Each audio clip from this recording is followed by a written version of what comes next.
ಯಾಕೆಂದರೆ ಸೀಟಲ್ಲಿ ಕೂತ ಮೇಲೆ ಹೇಳೋದಕ್ಕೆ ಕಷ್ಟ. ಪಕ್ಕದಲ್ಲಿದ್ದಾರಲ್ಲ ಅವ್ರು ನಮ್ಮ ಅಂಕಲ್ ಇದ್ದಂಗೆ. 3 ಫೀಟು ಊರೆಲ್ಲ ಗುರು ಅಥವಾ 2 ಕಿಲೋಮೀಟರ್ ಮೇಲಿದ್ದೀವಿ ಅಂತ ಅನಿಸ್ತಾ ಇದೆ. ಫುಲ್ಲು ಹೈಟಲ್ಲಿದ್ದೀವಿ, ಎಲ್ಲ ಚಿಕ್ಕ ಚಿಕ್ಕದಾಗಿ ಕಾಣಿಸ್ತಾ ಇದೆ. ಟ್ರಾಫಿಕ್ ಜಾಮಲ್ಲಿ ನೀವು ಬರ್ತೀರಂತಾನೆ ಟ್ರಾಫಿಕ್ ಆಗಿದೆ ಅನಿಸುತ್ತೆ. ನಾನು ಸ್ವಲ್ಪ ಕಮ್ಮಿ ಕಾಸು ಕೊಟ್ಟಿರೋದ್ರಿಂದ ಕಾಲು ನೋಡಿ ಇಷ್ಟು ಇಕ್ಕಟ್ಟಲ್ಲಿ ಕೂತ್ಕೊಂಡು ಹತ್ತತ್ರ ಒಂದು 2.25 ಅವರು ಫ್ಲೈಟ್ ಟ್ರಾವೆಲ್ ಇರುತ್ತೆ. ಡೆಹ್ರಾಡೂನ್ಗೆ ನಾನು ಸುಮಾರು ಫ್ಲೈಟ್ ನೋಡಿದೆ. ಈ ಇಶ್ಯೂ ಆದಮೇಲೆ, ಏರ್ ಇಂಡಿಯಾ ಇಶ್ಯೂ ಆದಮೇಲೆ ಇಂಡಿಗೋದಲ್ಲಿ ಹೋಗೋಣ, ಸ್ಪೈಸ್ ಜೆಟಲ್ಲಿ ಹೋಗೋಣ, ಇಲ್ಲ ಬೇರೆ ಯಾವ್ದಾರು ಏರ್ಲೈನ್ ನೋಡೋಣ ಅಂತ ಅಂದ್ಕೊಂಡೆ. ಭೂಮಿನ ಮೇಲ್ಗಡೆ ಮೋಡದ ಮೇಲ್ಗಡೆ ನಾವಿದ್ವಿ. ಅಪ್ಪ ಬೆಂಡ್ ಮಾಡ್ತಾವನಲ್ಲ ಗುರು. ಅಯ್ಯೋ ಅಯ್ಯೋ ಅಯ್ಯೋ ಅಯ್ಯೋ ಅಯ್ಯೋ ಅಯ್ಯೋ ಅಯ್ಯೋ ಅಯ್ಯೋ. ಇಲ್ಲಿ ನಮಗೆ ನೀರನ್ನ ಪ್ರೊವೈಡ್ ಮಾಡ್ತಾರೆ. ಅಕಸ್ಮಾತ್ ನೀರಲ್ಲಿ ಬಿದ್ದರೆ ಯಾಕೆ ನಿನಗೆಲ್ಲ ವಿಂಡೋ ಸೀಟ್ ಕೊಡಲ್ಲ, ವಯಸ್ಸಾಗಿದೆ ನಿನಗೆ. ಸ್ಟಾರ್ಟಿಂಗಲ್ಲೇ ಹೋಗಿ ಹಾಕ್ತವ್ರೆ. ರೀಸೆಂಟಾಗಿ ಅಹಮದಾಬಾದ್ ಆಗಿರುವಂಥ ಒಂದು ಇಶ್ಯೂ ಇಂದ ಸ್ವಲ್ಪ ಭಯ ಇದೆ. ಬಟ್ ಲಿಟರಲ್ಲಾಗಿ ಭಯ ಕಮ್ಮಿ ಆಗುತ್ತೆ ಕುತ್ಕೊಂಡ್ಮೇಲೆ. ಫ್ಲೈಟ್ ಹೇಗಿದೆ, ಅದರ ಎಕ್ಸ್ಪೀರಿಯನ್ಸ್ ಏನಿದೆ ಅಂತ ತೋರಿಸ್ತೀನಿ. BMTC ಬಸ್ ಕೂಡ ಈ ರೇಂಜಿಗೆ ರಶ್ ಆಗುತ್ತೆ ಇಲ್ಲೋ ಗೊತ್ತಿಲ್ಲ. ಬಟ್ ಈ ಒಂದು ಬಸ್ಸು ಸಿವಿ ರಶ್ ಆಗಿದೆ. ಬೋರ್ಡಿಂಗ್ ಪಾಸ್ ಅಣ್ಣ ಕೈಯಲ್ಲಿ ಹಿಡ್ಕೊಂಡು ನಿಂತ್ಕೊಂಡ್ಬಿಟ್ಟಿದ್ದಾರೆ. ಮಾಸ್ ಮಾಡ್ತೀರಾ? ಪ್ರತಿಯೊಂದು ಬಿಚ್ಚಬೇಕು. ಟೆನ್ಷನ್ ಕೊಡೋದು ಈ ಏರ್ಪೋರ್ಟಲ್ಲಿ ಈ ಒಂದು ಸೆಕ್ಯೂರಿಟಿ ಚೆಕ್. ಕ್ಲೀನೆಸ್ಟ್ ಏರ್ಪೋರ್ಟ್ ಅಂತಾನೆ ಹೇಳ್ಬೋದು. ಇದೆಲ್ಲ ನ್ಯಾಚುರಲ್ ಇರಲ್ಲ, ಎಲ್ಲಾನು ಪ್ಲಾಸ್ಟಿಕಲ್ಲಿ ಮಾಡಿರೋದಾಗಿರುತ್ತೆ. ತುಂಬಾ ಬ್ಯೂಟಿಫುಲ್ ಆಗಿರುವಂಥ ಒಂದು ಏರ್ಪೋರ್ಟ್ ಒಳಗಡೆ ಎಂಟರ್ ಆಗುವಂಥ ಸಮಯ. ಎಸ್, ಹಂಗೆ ಹೋಗ್ಬೋದಲ್ಲ ಟಿಕೆಟ್ ಇಲ್ಲದೆ? ಹಾಂ. ಹಾಯ್ ಎಲ್ರಿಗೂ ನಮಸ್ಕಾರ, ನಾನು ಸಂತು. ಇವತ್ತು ನಾನು ಎಲ್ಲಿದ್ದೀನಪ್ಪ ಬ್ಯಾಗ್ ಪ್ಯಾಕ್ ಹಾಕೊಂಡು ಅಂತಂದರೆ ಬೆಂಗಳೂರು ಇಂಟರ್ನ್ಯಾಷನಲ್ ಏರ್ಪೋರ್ಟು ಟರ್ಮಿನಲ್ 2 ಅಲ್ಲಿದ್ದೀನಿ. ಎಲ್ಲಿ ಹೋಗ್ತಾ ಇದೆಯಾ ಸಂತು ಅಂತ ಕೇಳಿದ್ರೆ, ನಮ್ಮ ಪಯಣ ಬೆಂಗಳೂರಿಂದ ಕೇದಾರ್ನಾಥ್ ಕಡೆಗೆ. ಇಲ್ಲಿಂದ ಡೆಹ್ರಾಡೂನ್ಗೆ ಫ್ಲೈಟ್ನ ತೊಗೊಂಡಿದ್ದೀನಿ. ತುಂಬ ಕಮ್ಮಿ ಕಾಸಿಗೆ ನನಗೆ ಫ್ಲೈಟ್ ಸಿಕ್ತು ಅಂತಲೇ ಹೇಳ್ಬೋದು. ಹೋಗಿ ಒಳಗಡೆ ಏರ್ಪೋರ್ಟ್ ಏರ್ಪೋರ್ಟ್ ಯಾವ ಥರ ಇದೆ ಟರ್ಮಿನಲ್ 2. ನಾನು ಸೆಕೆಂಡ್ ಟೈಮ್ ಬರ್ತಾ ಇರೋದು. ಫಸ್ಟ್ ಟೈಮ್ ಆಲ್ರೆಡಿ ಎಕ್ಸ್ಪೀರಿಯನ್ಸ್ ಆಗಿದೆ. ನಿಮಗೂ ಕೂಡ ಒಂದು ಎಕ್ಸ್ಪೀರಿಯನ್ಸ್ನ ಡಿಜಿಟಲಾಗಿ ತೋರಿಸೋಣ ಅಂದ್ಕೊಂಡಿದ್ದೀನಿ. ಟರ್ಮಿನಲ್ 2 ಒಳಗಡೆ ಹೋಗಿ ಕಂಪ್ಲೀಟಾಗಿ ಎಕ್ಸ್ಪ್ಲೋರ್ ಮಾಡ್ತಾ, ಜೊತೆಗೆ ಏರ್ ಇಂಡಿಯಾ ಫ್ಲೈಟಲ್ಲಿ ಹೋಗ್ತಾ ಇರೋದು ನಾನು. ಈಗ ರೀಸೆಂಟಾಗಿ ಅಹಮದಾಬಾದಲ್ಲಿ ಕೂಡ ಈ ಫ್ಲೈಟ್ದು ಒಂದು ಕ್ರ್ಯಾಶ್ ಆಗಿತ್ತು. ಮತ್ತೆ ಅದೇ ಫ್ಲೈಟಲ್ಲಿ ಹೋಗ್ತಾ ಇದೆಯಾ ಸಂತು ಅಂತ ಕೇಳಿದ್ರೆ, ಇದು ಬೋಯಿಂಗ್ ಅಲ್ಲ, ಇದು ಬಂದು ಏರ್ ಬಸ್ ಅಂತ. ಸೊ ನೋಡಿಕೊಂಡು ಬುಕ್ ಮಾಡಿದ್ದೀನಿ. ನೋಡೋಣ ಎಕ್ಸ್ಪೀರಿಯನ್ಸ್ ಯಾವ ಥರ ಇರುತ್ತೆ ಅಂತ. ಅದು ಕೂಡ ನಿಮಗೆ ತೋರಿಸ್ತಾ ಹೋಗ್ತೀನಿ. ಬನ್ನಿ ಏರ್ಪೋರ್ಟ್ ಒಳಗಡೆ ಹೋಗಿ ಏನೇನು ಪ್ರೋಸೆಸ್ ಇದೆಯಲ್ಲ ಪ್ರತಿಯೊಂದು ನಿಮಗೆ ಡೀಟೇಲ್ಡಾಗಿ ತೋರಿಸ್ತಾ ಹೋಗ್ತೀನಿ. ಅದಕ್ಕೂ ಮುಂಚೆ ಯಾರು ನಮ್ಮ ಚಾನಲ್ಗೆ ಹೊಸ್ತಾ ಬಂದು ಸಬ್ಸ್ಕ್ರೈಬ್ ಮಾಡ್ಕೊಳ್ಳಿ. ಬನ್ನಿ ಏರ್ಪೋರ್ಟ್ ಒಳಗಡೆ ಹೋಗಿ ಎಕ್ಸ್ಪ್ಲೋರ್ ಮಾಡೋಣ.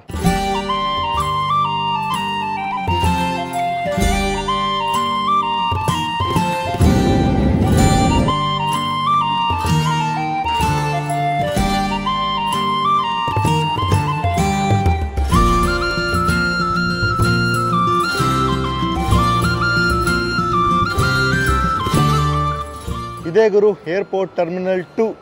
ತುಂಬ ಚೆನ್ನಾಗಿ ಬ್ಯೂಟಿಫುಲ್ಲಾಗಿ ಬ್ಯಾಂಬೋ ಥೀಮಲ್ಲಿ ಮಾಡಿರುವಂಥದ್ದು. ನಮ್ಮ ಫ್ಲೈಟ್ನ ನೋಡೋಣ ಬನ್ನಿ. ಏರ್ ಇಂಡಿಯಾ 11:45 ಇರುತ್ತೆ. ಎಲ್ಲಿದೆ ಅಲ್ಲಿದೆ ನೋಡಿ, ಚಂಡೀಗಢ ಅದು. ನಮ್ಮ ಫ್ಲೈಟ್ ಎಲ್ಲಿದೆಯಪ್ಪ? Check. Air India express Delhi, Varanasi, Srinagar, Hyderabad. Dehradun ಇಲ್ಲಿದೆ ನೋಡಿ. 11:50 ಫ್ಲೈಟು ಡೆಹ್ರಾಡೂನ್ಗೆ ಹೋಗುತ್ತೆ. ಸೊ ಏನಾಗಿದೆ ಫ್ಲೈಟು, ಸೆಕ್ಯೂರಿಟಿ ಪ್ರೋಸೆಸ್ ನಡೀತಾ ಇದೆ. ಸೊ ಹೋಗಿ ನಾವು ಫಸ್ಟು ಎಲ್ಲ ಪ್ರೋಸೆಸ್ನ ಮುಗಿಸ್ಕೊಳ್ಳೋಣ. ಏರ್ಪೋರ್ಟ್ ಒಳಗಡೆ ಎಂಟ್ರ್ ಆಗುವಂಥ ಸಮಯ. ಎಸ್ ನೋಡಿ, ತುಂಬ ಬ್ಯೂಟಿಫುಲ್ ಆಗಿರೋಂಥ ಒಂದು ಏರ್ಪೋರ್ಟು. ಸಿಕ್ಕಾಬಟ್ಟೆ ಒಂದು ಒಳ್ಳೆ ಥೀಮ್ನ ಮೇಂಟೈನ್ ಮಾಡ್ತಾಯಿದ್ದಾರೆ. ಒಂದು ದೊಡ್ಡದಲ್ಲ, ಒಂದು ಮಿಡಲ್ ರೇಂಜಲ್ಲಿರೋಂಥ ಒಂದು ಏರ್ಪೋರ್ಟು. ಆದರೂ ಕೂಡ ಅವ್ರದ್ದು ಥೀಮ್ ಇದೆಯಲ್ಲ, ತುಂಬ ಅಂದರೆ ತುಂಬ ಚೆನ್ನಾಗಿದೆ. ನಾನು ಟರ್ಮಿನಲ್ 1ನ ಎಕ್ಸ್ಪ್ಲೋರ್ ಮಾಡಿದ್ದೆ. ಇದು ಫಾರ್ ದ ಸೆಕೆಂಡ್ ಟೈಮು ವೀಡಿಯೋಗಂತ ಫಸ್ಟ್ ಟೈಮ್ ಬರ್ತಾ ಇರೋದು. ನಾನು ಈ ಒಂದು ಏರ್ಪೋರ್ಟಲ್ಲಿ ಆಲ್ರೆಡಿ ಹೋಗಿದ್ದೀನಿ. ಒಂದು ಬೆಸ್ಟ್ ಎಕ್ಸ್ಪೀರಿಯನ್ಸು. ಚೆಕ್ ಇನ್ ಮಾಡಬೇಕು, ಈಗ ಬ್ಯಾಗ್ನ ಚೆಕ್ ಮಾಡಿಸ್ಬೇಕು ಹೋಗಿ. ಈ ಜಾಗದಲ್ಲಿ ಬ್ಯಾಗ್ನ ಫಸ್ಟ್ ಚೆಕ್ ಮಾಡ್ತಾರೆ. ಏನಾದರೂ ಮೆಟಲ್ ಡಿಟೆಕ್ಟರ್ ಥ್ರೂ ಚೆಕ್ ಮಾಡಿ ಮುಂದಿನ ಪ್ರೋಸೆಸ್ಸಲ್ಲಿ ನಮ್ಮ ಬ್ಯಾಗ್ನ ವೆಯ್ಟ್ ನೋಡ್ತಾರೆ, ಎಷ್ಟು ವೆಯ್ಟ್ ಇದೆ, ಚೆಕ್ ಇನ್ ಬ್ಯಾಗ್ ಎಷ್ಟಿದೆ, ಮತ್ತು ಕ್ಯಾರಿ ಬ್ಯಾಗ್ ಎಷ್ಟಿದೆ ಅಂತ ಚೆಕ್ ಮಾಡಿ ಇದು ಮಾಡ್ತಾರೆ. ಫಸ್ಟು ಲಗೇಜ್ನ ಹಾಕೋಣ. ನಮ್ಮ ಇದು ಬಂದು C6 ಮತ್ತು C10, D6 ಮತ್ತು D16 ಮತ್ತು D26ಅಲ್ಲಿ ಫಸ್ಟು C6ಅಲ್ಲಿ ನಾವು ಲಗೇಜ್ನ ಇದು ಮಾಡಬೇಕು. D ಬಂದು ನಮ್ಮ ಇದು ಏನು ಬೋರ್ಡಿಂಗ್ ಪಾಸ್ ಇದೆ, ಬೋರ್ಡಿಂಗ್ ಪಾಸ್ನ ಕೊಡ್ತಾರೆ. ಬಟ್ ನಮಗೆ ಲಗೇಜ್ ಇದು ಮಾಡೋದ್ರಿಂದ ಅದೇ ಜಾಗದಲ್ಲಿ ಎರಡೂ ಕೂಡ ಸಿಕ್ಬಿಡುತ್ತೆ. ಸೊ ಹೋಗಿ ಲಗೇಜ್ನ ಅಲ್ಲಿ ಡೆಪಾಸಿಟ್ ಮಾಡಿ ಓಡೋಣ. ಅದು ಬೋರ್ಡಿಂಗ್ ಪಾಸ್ಗೆ. ಜಸ್ಟ್ ಇವಾಗಷ್ಟೇ ನನ್ನ ಲಗೇಜ್ನ ಕಳಿಸಿದ್ದಾಯಿತು. ನಮ್ಮ ಕಿರಣ್ ಅವ್ರ ಲಗೇಜ್ನ ಕಳಿಸ್ತಾ ಇದ್ದೀವಿ. ನನ್ನ ಲಗೇಜು ಜಸ್ಟ್ 8 kg ಇದೆ, 9 kg ಏನೋ ಇದೆ. ಟೋಟಲ್ಲು 15 kgವರೆಗೂ ಅಲೋ ಇರೋದ್ರಿಂದ ನನ್ನ ಒಂದು ರಕ್ಸಾಕ್ ಬ್ಯಾಗನ್ನ ಕಳಿಸ್ಕೊಟ್ಟಿದ್ದೀನಿ. ಇಲ್ಲಿ ಸಿಂಪಲ್ ಏನಿಲ್ಲ, ನೀವು ಆಲ್ರೆಡಿ ವೆಬ್ ಚೆಕ್ ಇನ್ ಆಗಿದ್ದರೆ ಅಲ್ಲೇ ಬೋರ್ಡಿಂಗ್ ಪಾಸ್ ಸಿಗುತ್ತೆ. ಜಸ್ಟ್ ಅದನ್ನ ತೋರಿಸೋದು. ಇಲ್ಲಿ ಫಿಸಿಕಲ್ ಬೋರ್ಡಿಂಗ್ ಪಾಸ್ ಬೇಕಾದ್ರೆ ಅದನ್ನು ಕೂಡ ಕೊಡ್ತಾರೆ. ತೊಗೊಂಡು ಆರಾಮಾಗಿ ನೆಕ್ಸ್ಟು ಮೇಲೆ ಒಂದು ನಿಮ್ಮ ಫುಲ್ಲು ಬಾಡಿನ ಮೆಟಲ್ ಡಿಟೆಕ್ಟರ್ಲಿ ಡಿಟೆಕ್ಟ್ ಮಾಡೋದೊಂದು ಒಂದಿರುತ್ತೆ. ಅದರ ಪ್ರೋಸೆಸ್ನ ಮುಗಿಸ್ಕೊಂಡ್ರೆ ಡೈರೆಕ್ಟ್ ನಾವು ವೆಯ್ಟಿಂಗ್ ಏರಿಯಾಗೆ ಹೋಗ್ಬೋದು. ಬೋರ್ಡಿಂಗ್ ಪಾಸ್ನ ಕೇಳೋಣ. Is there any physical boarding pass, ma'am? No, ma'am. That's the okay. That's the okay. No. If there any problem?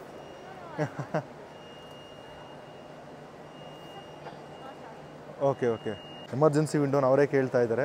Air India ಅಂದರೆ ಸ್ವಲ್ಪ ಇತ್ತೀಚೆಗೆ ಆಗ್ತಾರೆ ಇನ್ಸಿಡೆಂಟ್ ನೋಡ್ತಾರೆ, ಭಯ ಆಗ್ತಾಯಿದೆ. ಬಟ್ ಒಂದು ಬೆಸ್ಟು ಕಮ್ಯುನಿಕೇಷನ್ ಇರುವಂಥ ಒಂದು ಏರ್ ಇಂಡಿಯಾ. ಈ ಜಾಗದಲ್ಲಿ ನಮ್ಮ ಲಗೇಜ್ನ ಡೆಪಾಸಿಟ್ ಮಾಡಿ ನಮ್ಮ ಬೋರ್ಡಿಂಗ್ ಪಾಸ್ನ ಕಲೆಕ್ಟ್ ಮಾಡ್ಕೊಬಂದಿದ್ದೀವಿ. ಇಬ್ಬರು, ನಾನು ನನ್ನ ಫ್ರೆಂಡ್ ಹೋಗ್ತಾ ಇರೋದ್ರಿಂದ ಇಬ್ಬರ ಬೋರ್ಡಿಂಗ್ ಪಾಸ್ನ ಕಲೆಕ್ಟ್ ಮಾಡ್ಕೊಬಂದಿದ್ದೀವಿ. ಈಗ ನಾವು ಗೇಟ್ ನಂಬರ್ D21 ಅಲ್ಲಿಗೆ ಹೋಗಬೇಕು. 10:50ಗೆ ನಮ್ಮ ಒಂದು ಬೋರ್ಡಿಂಗ್ ಸ್ಟಾರ್ಟ್ ಆಗ್ತಾ ಇದೆ. ಕ್ಲೋಸ್ ಬಂದು 11:15 ಬೋರ್ಡಿಂಗ್ ಕ್ಲೋಸ್ ಆಗ್ತದೆ. ಬಿಫೋರ್ ದಟ್ ನಾವು ಅಲ್ಲಿ ಸ್ಪಾಟಲ್ಲಿ ಇರಲೇಬೇಕು. ಫಸ್ಟು ಒಳಗಡೆ ಹೋಗೋಣ, ಮ್ಯಾಕ್ಸಿಮಮ್ ಆದರೆ ಲಾಂಜ್ ಆಕ್ಸೆಸ್ನ ಟ್ರೈ ಮಾಡೋಣ. ಇದು ಬಂದು ಡೊಮೆಸ್ಟಿಕ್ಕು. ಈಗ ನಾವು ಹೋಗಬೇಕಾಗಿರೋದು ಈ ಡೊಮೆಸ್ಟಿಕ್ ಡಿಪಾರ್ಚರಲ್ಲಿ ನಾವು ಮೂವ್ ಆಗಬೇಕು. ಇದ್ರ ಥ್ರೂ ಎಂಟರ್ ಆದರೆ ಇಲ್ಲಿ ನಮ್ಮ ಬೋರ್ಡಿಂಗ್ ಪಾಸ್ನ ಸ್ಕ್ಯಾನ್ ಮಾಡಿ ನೆಕ್ಸ್ಟು ಪ್ರೊಸೆಸ್ ಬಂದು ನಮ್ಮ ಬಾಡಿನ ಕಂಪ್ಲೀಟಾಗಿ ಮೆಟಲ್ ಡಿಟೆಕ್ಟರಲ್ಲಿ ಚೆಕ್ ಮಾಡ್ತಾರೆ. ಚೆಕ್ ಮಾಡಿಸ್ಕೊಂಡು ಒಳಗಡೆ ಹೋಗೋಣ. ಇದು ನಾವು ಎಂಟ್ರ್ ಆಗ್ತಾಯಿದ್ವಿ. ಇಲ್ಲಿ ಸಿಕ್ಕಾಬಟ್ಟೆ ಈ ಗ್ರೀನಿಶ್ ಇದೆಲ್ಲ ನ್ಯಾಚುರಲ್ ಇರಲ್ಲ, ಎಲ್ಲನೂ ಪ್ಲಾಸ್ಟಿಕಲ್ಲಿ ಮಾಡಿರೋದಾಗಿರುತ್ತೆ. ಬಟ್ ನೋಡೋಕ್ಕೆ ತುಂಬ ಚೆನ್ನಾಗಿದೆ. ಮುಂದೆ ಫೌಂಟೇನ್ ಕೂಡ ಅರೇಂಜ್ ಮಾಡಿಬಿಟ್ಟಿದ್ದಾರೆ ಗುರು. ಒಂದು ಏನಂತಾರೆ, ಬರ್ತಿದ್ದಂಗೆ ಒಂದು ಫೀಲ್ ಸಿಗುತ್ತೆ. ಕಂಪ್ಲೀಟಾಗಿ ಬ್ಯಾಂಬೋ ಥೀಮಲ್ಲಿ ಮೇಂಟೈನ್ ಮಾಡ್ತಾರಂಥ ಒಂದು ಕ್ಲೀನೆಸ್ಟ್ ಏರ್ಪೋರ್ಟ್ ಅಂತಲೇ ಹೇಳ್ಬೋದು. ಚೆನ್ನಾಗಿದೆ, ಖುಷಿ ಆಗುತ್ತೆ ಫಸ್ಟ್ ಟೈಮ್ ಬರೋರಿಗೆ. ನೋಡಿ, ಇಲ್ಲಿ ಪೂರ್ತಿ ನಾವು ಎಂಟ್ರಾಗಿ ನಮ್ಮ ಇದನ್ನೆಲ್ಲ ಸ್ಕ್ಯಾನ್ ಮಾಡೋದಿರುತ್ತೆ, ಮುಗಿಸ್ಕೊಂಡು ಹೋಗೋಣ. ಇಲ್ಲಂತೂ ಹೆವಿ ಪ್ರೋಸೆಸ್ಸುಗಳು ಒಂದು ಸತ ಬೇಜಾರಾಗ್ಬಿಡುತ್ತೆ. ಬಟ್ ಅವ್ರು ಮಾಡಲೇಬೇಕು, ಬಿಕಾಸ್ ಎಲ್ಲರಿಗೂ ಸೇಫ್ಟಿ ಪರ್ಪಸ್ಗೋಸ್ಕರ ಇದೆಲ್ಲ ಮಾಡಲೇಬೇಕು. ಸ್ಮಗ್ಲಿಂಗು, ಈ ಬಾಂಬು ಏನಾದ್ರು ಸಮ್ ಪ್ರಾಬ್ಲಮ್ ಆಗುತ್ತೆ ಅನ್ನೋ ಕಾರಣಕ್ಕೆ ಹೆವಿ ಪ್ರತಿಯೊಂದು ಐಟಮು, ವಾಚಿಂದ ಹಿಡಿದು, ಬೆಲ್ಟಿಂದ ಹಿಡಿದು, ಉಂಗ್ರೆಯಿಂದ ಹಿಡಿದು ಪ್ರತಿಯೊಂದು ಕೂಡ ಬಿಚ್ಚಿ ತೋರಿಸ್ಬೇಕು. ಅದು ಬಿಟ್ಟರೆ ಏರ್ಪೋರ್ಟಲ್ಲಿ ಒಂದೇ ಒಂದು ಹೆಕ್ಟಿಕ್ ಅಂದರೆ ಇದೊಂದೇ, ಇದು ಬಿಟ್ಟರೆ ಬೇರೆ ಯಾವುದು ಹೆಕ್ಟಿಕ್ ಅನಿಸಲ್ಲ. ಬಟ್ ಬಂದ ತಕ್ಷಣ ಪ್ರೋಸೆಸ್ ಗೊತ್ತಿದ್ರೆ ಪಟ್ ಕೆಲಸ ಆಗುತ್ತೆ. ಮುಗಿಸ್ಕೊಂಡು ಡೈರೆಕ್ಟಾಗಿ ನಾವು ಬೋರ್ಡಿಂಗ್ ಗೇಟ್ ಕಡೆ ಅಂದರೆ ಗೇಟ್ ಕಡೆ ಹೋಗಿ ಕುಂತ್ಕೊಂಡು ಅಲ್ಲಿಂದ ಓಡ್ಬೋದು, ಡಿಪಾರ್ಚರ್ ಗೇಟ್ ಕಡೆ ಹೋಗಿ. ಬಟ್ ಒಂದೇ ಒಂದು ಹೆವಿ ಟೆನ್ಷನ್ ಕೊಡೋದು ಈ ಏರ್ಪೋರ್ಟಲ್ಲಿ ಈ ಒಂದು ಸೆಕ್ಯೂರಿಟಿ ಚೆಕ್ಕು. ಪ್ರತಿಯೊಂದು ಐಟಮು ಬ್ಯಾಗಲ್ಲಿ ಏನು ಪ್ಯಾಕ್ ಮಾಡಿರ್ತೀವಿ, ಎಷ್ಟೆಲ್ಲ ಪ್ಲ್ಯಾನ್ ಮಾಡಿರ್ತೀವಲ್ಲ, ಅದನ್ನೆಲ್ಲ ಇಲ್ಲಿ ಆಚೆ ತೆಗೆದು ಅವ್ರಿಗೆ ತೋರಿಸಿ ಎಲ್ಲನೂ ಸ್ಕ್ಯಾನ್ ಮಾಡಿ ಆಮೇಲೆ ಹೊರಗಡೆ ಬರಬೇಕು. ಇನ್ಕ್ಲೂಡಿಂಗ್ ಬೆಲ್ಟು, ಇನ್ಕ್ಲೂಡಿಂಗ್ ಉಂಗುರ, ವಾಚು, ಶೂವು ಪ್ರತಿಯೊಂದು ಬಿಚ್ಚಬೇಕು. ಬಟ್ ಸೆಕ್ಯೂರಿಟಿ ಪರ್ಪಸ್ಗೋಸ್ಕರ ಇದೆಲ್ಲ ಮಾಡಿದ್ರೇ ತುಂಬ ಒಳ್ಳೆಯದು. ಯಾಕಂದರೆ ನಮಗೂ ಒಳ್ಳೆಯದು, ಬರೋವಂಥವ್ರಿಗೆ ಹೋಗೋವಂಥವ್ರಿಗೆ ಎಲ್ಲರೂ ಕೂಡ ಸಿಕ್ಕಾಬಟ್ಟೆ ಹೆಲ್ಪ್ ಆಗುತ್ತೆ. ಆ ಒಂದು ಕಾರಣಕ್ಕೆ ಈ ಒಂದು ಸೆಕ್ಯೂರಿಟಿ ಪ್ರೊಸೆಸ್ಗೆ ಜಾಸ್ತಿ ತಲೆ ಕೆಡಿಸ್ಕೊಳ್ಳೋದು ಬೇಡ. ನಾವು ನೆಕ್ಸ್ಟು ನೋಡೋಣ. ಲಾಂಚ್ ಆಕ್ಸೆಸ್ಗೆ ಇನ್ನೂ ಟೈಮ್ ಇದ್ದರೆ, ಆಲ್ರೆಡಿ 10 ಆಗಿದೆ. ಒಂದು ಹಾಫ್ ಆನ್ ಅವರಲ್ಲಿ ಮುಗಿಯೋದು ಡೌಟ್ ಇದೆ. ಟ್ರೈ ಮಾಡ್ತೀನಿ, ಆದರೆ ಅದು ಕೂಡ ತೋರಿಸ್ಕೊಡ್ತೀನಿ. ಬನ್ನಿ ಹೊರಗಡೆ ಹೋಗೋಣ. ಪೀಸ್ ಆಗಿರುವಂಥ ಏರ್ಪೋರ್ಟು, ಎಲ್ಲ ಥರದ ಫೆಸಿಲಿಟಿ ಇದೆ. ಇಲ್ಲಿ ನಿಮಗೆ ಇಂಪೋರ್ಟ್ ಡ್ಯೂಟಿ ಐಟಮ್ಸು ಸಿಗುತ್ತೆ, ಮತ್ತು ಎಲ್ಲ ಥರದ ಬ್ರ್ಯಾಂಡು ಕೂಡ ಇದರಲ್ಲಿದೆ. ಸ್ವಲ್ಪ ಕಾಸ್ಟ್ಲಿ ಕಂಪೇರ್ ಟು ಔಟ್ಸೈಡು. ಇಲ್ಲಿ ಯಾರ್ಯಾರು ಇಂಟರ್ನ್ಯಾಷನಲ್ ಅರೈವರ್ಸ್ ಇರ್ತಾರಲ್ಲ, ಅವರು ಏನನ್ನ ಪರ್ಚೇಸ್ ಮಾಡ್ಕೊಂಡು ಹೋಗ್ಬೋದು. ಇಲ್ಲ ನೀವು ಯಾರು ಲೌಡ್ ಒನ್ಗೆ ಏನಾದ್ರು ಗಿಫ್ಟು ತೊಗೊಂಡು ಹೋಗ್ಬೇಕಂದ್ರೆ ಇಲ್ಲಿ ಎಲ್ಲ ಥರದ ಶಾಪ್ಸು ಪ್ರತಿಯೊಂದು ಕೂಡ ಸಿಗುತ್ತೆ. ಕಂಪ್ಲೀಟ್ ಈ ಒಂದು ಫ್ಲೋರ್ ಬಂದು ಈ ಶಾಪಿಂಗ್ ಕಾಂಪ್ಲೆಕ್ಸ್ ಅಂತಾರಲ್ಲ, ಆ ಒಂದು ಥೀಮಲ್ಲೇ ಇರುವಂಥದ್ದು. ಸೊ ಹೊರಗಡೆ ಹೋಗೋಣ ಬನ್ನಿ. ಕಿಡ್ಸ್ ಪ್ಲೇ ಏರಿಯಾ, ಮಕ್ಕಳು ಬಂದರೆ ಇಲ್ಲಿ ಆಟ ಆಡ್ಕೊಂಡು ಆರಾಮಾಗಿ ಟೈಮ್ ಸ್ಪೆಂಡ್ ಮಾಡ್ಕೊಂಡು ಹೋಗ್ಬೋದು. ಮಕ್ಕಳು ಕೂಡ ಆಗುತ್ತೆ. ಏರ್ಪೋರ್ಟ್ ಒಳಗಡೆ ಈ ಥರ ಒಂದು ಫೆಸಿಲಿಟಿ ಇದೆ. ಬಟ್ ಎಲ್ಲನೂ ಪೇಯ್ಡ್ ಇರುತ್ತೆ. ಫ್ರೀ ಲಕ್ ಅಂತ ಹಾಕಿದ್ದಾರೆ. ಎಲ್ಲ ಪೇಡೆ. ನಮ್ಮ ನೋಡಿ ಇಲ್ಲಿದೆ ಬೋರ್ಡಿಂಗ್ ಗೇಟ್ ಬಂದು D18 to 31. ಇದು ನಮ್ಮ boarding gate. D10 to D31. ನಮ್ಮದು 26 ಅಲ್ಲ, ನಮ್ಮದು 21 ಅಂತೆ. ಈ ಕಡೆ ಹೋಗಿ ಕೆಳಗಡೆ ಹೋದರೆ ನಮ್ಮ ಒಂದು ಬೋರ್ಡಿಂಗ್ ಗೇಟ್ ಬರುತ್ತೆ.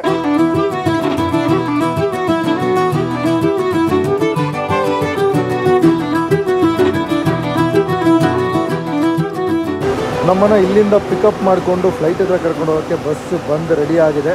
ಜಸ್ಟ್ ಎಂಟರ್ ಆಗೋಣ ಬಸ್ ಒಳಗಡೆ. ಸ್ವಲ್ಪ ನಾಯ್ಸ್ ಇರುತ್ತೆ, ಅಡ್ಜಸ್ಟ್ ಮಾಡ್ಕೊಳ್ಳಿ. ಬಸ್ ಒಳಗಡೆ ಎಂಟರ್ ಆಗಿದ್ದೀವಿ. BMTC ಬಸ್ ಕೂಡ ಈ ರೇಂಜಿಗೆ ರಶ್ ಆಗುತ್ತೆ ಇಲ್ಲೋ ಗೊತ್ತಿಲ್ಲ. ಬಟ್ ಈ ಒಂದು ಬಸ್ಸು ಸಿವಿ ರಶ್ ಆಗಿದೆ. ತೊಗೊಂಡೋಗಿ ಬಿಡ್ತಾರೆ. 11:40ಗೆ ಹೊರಡೋದಿದೆ. ಬಟ್ ಹಾಫ್ ಆನ್ ಅವರ್ ಮುಂಚೆನೇ ತೊಗೊಂಡೋಗಿ ಫ್ಲೈಟ್ ಹತ್ರ ಬಿಡ್ತಾರೆ. ಬಿಕಾಸ್ ನಾವೆಲ್ಲ ಸೆಟ್ಲ್ ಆಗಬೇಕಲ್ಲ. 11:40 ಅಂತಂದರು, ಒಂದು 10 ನಿಮಿಷ ವೇರಿ ಆದರೂ ಕೂಡ 11:50ಗೆ ಇಲ್ಲಿಂದ ಫ್ಲೈಟು ಡಿಪಾರ್ಚರ್ ಆಗುತ್ತೆ. ಸೊ ಫ್ಲೈಟ್ ಹೇಗಿದೆ, ಅದರ ಎಕ್ಸ್ಪೀರಿಯೆನ್ಸ್ ಏನಿದೆ ಅಂತ ತೋರಿಸ್ತೀನಿ. ಬನ್ನಿ, ಫ್ಲೈಟ್ ಒಳಗಡೆ ಹೋಗ್ಬಿಟ್ಟು ಸಿಗ್ತೀನಿ. ನಮ್ಮ ಬಸ್ಸು ವಿಮಾನದ ಕಡೆಗೆ ಶುರುವಾಗಿದೆ ಪಯಣ. ನಮ್ಮ ಫ್ಲೈಟು ನೋಡಿ, ಇದರಲ್ಲೇ ನಮ್ಮ ಪಯಣ ಡೆಹ್ರಾಡೂನ್ವರೆಗೂ ಹೋಗುತ್ತೆ. Air India flight. ಈ ಸರೌಂಡಿಂಗಲ್ಲಿ ನಿಮಗೆ ಹತ್ತತ್ರ ಒಂದು 10 ಫ್ಲೈಟ್ನ ನಿಲ್ಲಿಸ್ತಾರೆ. ಕಂಪ್ಲೀಟಾಗಿ ಏರ್ ಇಂಡಿಯಾ ಫ್ಲೈಟು. ಇದರಲ್ಲೇ ಹೋಗ್ತಾ ಇದ್ದೀವಿ. ಸ್ವಲ್ಪ ಭಯ ಇದೆ, ಬಿಕಾಸ್ ರೀಸೆಂಟಾಗಿ ಅಹಮದಾಬಾದಲ್ಲಿರುವಂಥ ಒಂದು ಇಶ್ಯೂಯಿಂದ ಸ್ವಲ್ಪ ಭಯ ಇದೆ. ಬಟ್ ಲಿಟಲಾಗಿ ಭಯ ಕಮ್ಮಿ ಆಗುತ್ತೆ ಕುತ್ಕೊಂಡ್ಮೇಲೆ. ಒನ್ಸ್ ಟೇಕ್ ಆಫ್ ಆದಮೇಲೆ ಒಂದು ಲೆವೆಲ್ಗೆ ಕಾನ್ಫಿಡೆನ್ಸ್ ಬರುತ್ತೆ ಅಂತಲೇ ಹೇಳ್ಬೋದು. ಇದೇ ನೋಡಿ, ನಮ್ಮನ್ನು ಡೆಹ್ರಾಡೂನವರು ಕರ್ಕೊಂಡು ಹೋಗುವಂಥ ಒಂದು ಫ್ಲೈಟು. ಆಲ್ರೆಡಿ ಇಂಜಿನ್ನೆಲ್ಲ ಆನ್ ಮಾಡಿದ್ದಷ್ಟು ಬೂಸ್ಟ್ ಮಾಡಿ ಇಟ್ಕೊಂಡಿದ್ದಾರೆ. ಹತ್ಕೊಂಡು ಓಡ್ತಾ ಇರೋದಷ್ಟೇ. ನಮ್ಮ ಒಂದು ಬೋರ್ಡಿಂಗ್ ಪಾಸ್ನ ಇಲ್ಲಿ ತೋರಿಸಿ ಎಂಟ್ರ್ ಆಗೋಣ. ಎಲ್ಲರೂ ಕೂಡ ಸರತಿ ಸಾಲಿನಲ್ಲಿ ನಿಂತಿದ್ದಾರೆ, ನಾವು ಕೂಡ ಅದಲ್ಲಿ ನಿಂತ್ಕೊಳ್ಳೋಣ. ಆಲ್ರೆಡಿ ಸೌಂಡ್ ಭಯಂಕರವಾಗಿದೆ. ಕಿರಣ್ ಭಾಯ್ ಹೇಗಿದೆ ಟ್ರಿಪ್ಪು? ಸೂಪರ್. ಬೋರ್ಡಿಂಗ್ ಪಾಸ್ ಅಣ್ಣ ಕೈಯಲ್ಲಿ ಹಿಡ್ಕೊಂಡು ನಿಂತ್ಕೊಂಡ್ಬಿಟ್ಟಿದ್ದಾರೆ. ಮಾಸ್ ಮಾಡ್ತೀರಾ? ಹಂಗೆ ಹೋಗ್ಬೋದಲ್ಲ ಟಿಕೆಟ್ ಇಲ್ಲದೆ? ಹಾಂ. ಓ ನಿಮ್ಮ ಮಾವನಾ? ಓಕೆ. ಯಾವ ಜನ್ಮದಲ್ಲಿ? ಓಕೆ. ಬೋರ್ಡಿಂಗ್ ಪಾಸ್ ಕೊಟ್ಟು ಕನ್ಫರ್ಮ್ ಮಾಡ್ಕೋಬೇಕು. ಲಾಸ್ಟ್ ಟೈಮ್ ನಾವು ಅಲ್ಲಿ ಟರ್ಮಿನಲ್ ಒಳಗಡೆಯಿಂದನೇ ಬಂದಿದ್ವಿ. ಇದು ಸ್ವಲ್ಪ ಆಚೆ ಹೊರಗಡೆ ಕರ್ಕೊಬಂದು ನಮ್ಮನ್ನು ಒಳಗಡೆ ಕರ್ಕೊಂಡು ಹೋಗ್ತಾ ಇದ್ದಾರೆ. ಏರ್ ಬಸ್ ಬೋಯಿಂಗ್ ಯಾವುದಂತ ಗೊತ್ತಾಗ್ತಾಯಿಲ್ಲ. ಇಲ್ಲಿ ಯಾವುದು ಮಾಡಲ್ ನೇಮ್ ಏನೂ ಹಾಕಿಲ್ಲ. ಇದೇ ನೋಡಿ ಇಂಜಿನ್. ಆ ಪ್ರೆಷರ್ ನೋಡಿ, ಅಪ್ಪ ಬಿಗ್ ಇಂಜಿನ್ಸು. ಒಬ್ಬ ಮನುಷ್ಯ ಆರಾಮಾಗಿ ಪುಡಿಯಾಗಿ ಹೋಗ್ತಾನೆ ಒಳಗಡೆ ಹೋದರೆ.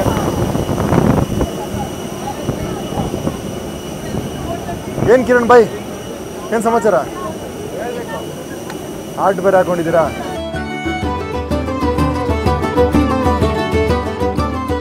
Operated by air India. ಏನು ಬೈ ಫುಲ್ ಟ್ರಾಫಿಕ್ ಜಾಮ್ ಆಗ್ಬಿಟ್ಟಿದೆ? ನೀವು ಬರ್ತೀರಂತಾನೆ ಟ್ರಾಫಿಕ್ ಆಗಿದೆ ಅನ್ಸುತ್ತೆ. ಲಾಸ್ಟ್ಗೆ ಹೋಗ್ಬೇಕು ನಾವು.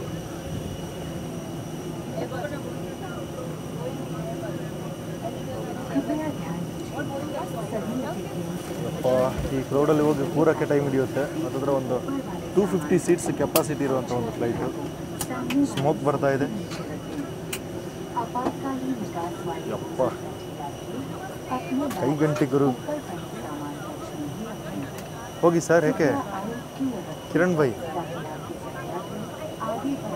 ಸ್ಟಾರ್ಟಿಂಗಲ್ಲೇ ಹೋಗಿ ಆಗ್ತವ್ರೆ. ಅಯ್ಯೋ ದೇವ್ರೆ. ಹೋಗಿ ಮುಂದೆ ಹೋಗಿ.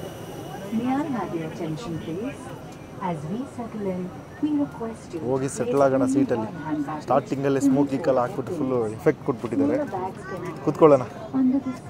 ಅಂತೂ ಇಂತೂ ಕಷ್ಟ ಬಿದ್ದು ಫ್ಲೈಟ್ ಒಳಗಡೆ ಬಂದುಬಿಟ್ಟಿದ್ವಿ. ಫುಲ್ ಸ್ಮೋಕ್ ಎಫೆಕ್ಟಲ್ಲಿ ಎಂಟ್ರ್ ಆಗ್ತಾಯಿದ್ವಿ. ಸ್ವಲ್ಪ ರೀಸೆಂಟಾಗಿ ಆ ಇನ್ಸಿಡೆಂಟ್ ಆದಮೇಲೆ ಸ್ವಲ್ಪ ಭಯ ಆಗ್ತಾಯಿದೆ. ನೋಡಿಕೊಂಡು ಇದು ಮಾಡಬೇಕಷ್ಟೇ. ದೇವ್ರ ಮೇಲೆ ದಯೆ ಇದಿಟ್ಟು ಕೂರಬೇಕು ಲಿಟ್ರಲಾಗಿ.